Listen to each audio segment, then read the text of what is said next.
everyone, and welcome back. On the next segment of the show, we will be joined by two research scientists. We have Mrs. Katz and Mrs. Crayola, and they're here to share with us their recent findings on formaldehyde. Welcome, Mrs. Katz and Mrs. Crayola. How are you guys today? Not bad. How about yourself? I'm doing quite well, thank you. We are very pleased to have you guys come talk with us today. And we are very thankful that you had us come in. So you guys have been doing quite the research on formaldehyde these days, am I correct? Yes, Mrs. Crayola and I have been spending quite a few months researching formaldehyde and can't wait to share all of our findings with you. So if you guys don't mind, I'd love to jump right into the questions. Could you explain it to myself and the audience what exactly formaldehyde is, because I am quite clueless on this topic. Yes, of course. At room temperature, formaldehyde is colorless. It's also a flammable gas that has a distinct pungent smell. It is also known as methanol, methane oxide. Formaldehyde is also naturally produced in small amounts in our bodies. Oh wow, I had no idea it was produced in our bodies. Yep, it sure is. However, it can be very dangerous. Would you mind explaining some of the dangers of formaldehyde to me and the audience, and a little bit about the history on it? Yes, of course. Formaldehyde was first discovered accidentally in 1859 by Alexander Mikhailovich, followed by a subsequent discovery by A.W. Hoffman in 1868. Formaldehyde was first discovered in the sheetrock of Holmes when it played a big scare when it started to release fumes, which became exposed to the eyes and throat. Well, that sounds quite unpleasant. Would you mind telling us how you get too much formaldehyde in your system?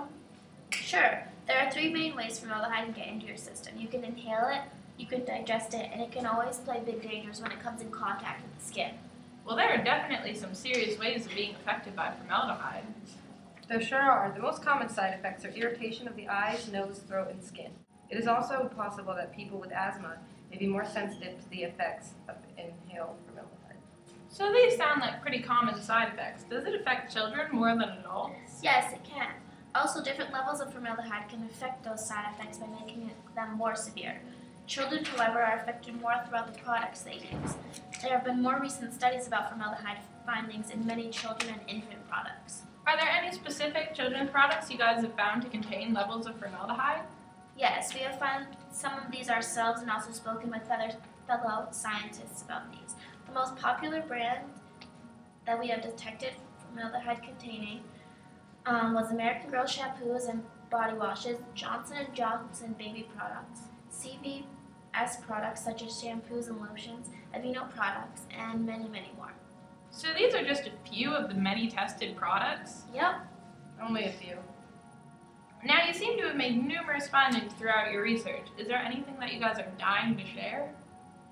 Well, yes, there is. We recently heard about a study regarding 72 lab rats. The rats were exposed to approximately 500 to 1,400 parts per million formaldehyde vapor for 30 minutes. After 30 minutes, we found that no rats had died immediately, and side effects weren't evident until 6 hours later. By the end of our study, we had only 23 out of the 72 rats they started with, and they suffered mostly from purulent bronchitis and diffused bronchopneumonia. Other respiratory problems also occurred. Oh my gosh, those poor little rats. Now, with all of these products containing formaldehyde, there must be quite a health risk if you become intoxicated with formaldehyde. Yes, there are. We mentioned earlier there are common side effects such as itchy eyes and throats. But the more you consume, the more danger you are in. How much danger? Well, many larger amounts will cause you to become very sick, and others lead to cancer and even death. So this isn't little stuff we're dealing with? No, definitely not.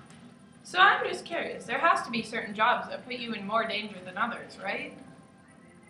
Yeah, there certainly are. The most dangerous jobs for formaldehyde exposure are woodworking, construction related to insulation installment, and even some hairdressers are in danger due to formaldehyde being released from their hair straighteners. Wow, working with formaldehyde can be a very dangerous profession. Who knew? Indeed. If you or someone around you gets exposed to formaldehyde, immediately call the American Association of Poison Control Center, or AAPCC. They have a poison hotline that offers immediate professional medical help and expert advice, or visit their information pages on aapcc.org. Thank you guys for that, and thank you guys for coming into the show. No problem. It's our pleasure. Everyone have a good night.